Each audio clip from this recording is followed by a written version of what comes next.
கர்த்தருடைய பரிசுநாமத்துக்கு ஸ்தோத்திரம் உண்டாவதாக. காண்கிற தேவன் உண்மையாகவே நம்மளுடைய இயேசு கிறிஸ்துவ காண்கிறவர் தான், காண்கிற தேவன். என்னை காண்பவரை நானும் அவரிடத்தில் கண்டேன் அல்லவா என்று சொல்லி தன்னோடு பேசின கர்த்தருக்கு நீர் என்னை காண்கிற தேவன் என்று பெயரிட்டார். யாரே? ஆகார். ஆதியாகமம் 16:13 சொல்லப்பட்டது.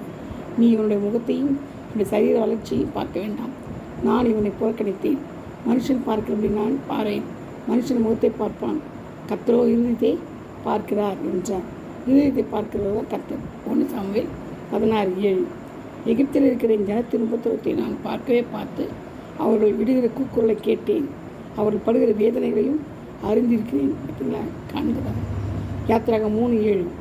உபத்திரவப்பட்டவனுடைய உபத்திரவத்தை அவர் அற்பமாக எண்ணாமலும் அறிவிருக்காமலும் தம்முடைய முகத்தை அவனுக்கு மறைக்காமலும் இருந்து தம்மை நோக்கி அவன் கூப்பிடுகையை அவனை கேட்டருளினார். சங்கீதம் 22:24.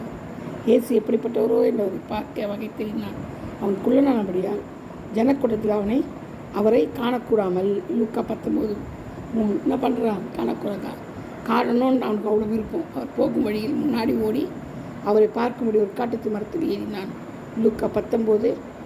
அவன் காண்கிற தேவன் என்ன செய்கிறான்? கண்டுகிறான்.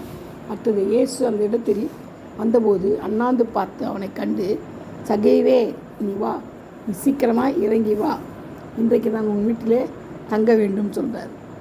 என்ன அருமையான ஆண்டவர் பார்த்தீங்களா? கர்த்தர் தாமே இந்த வார்த்தையை பாதுகாப்பாராக. ஆமென்.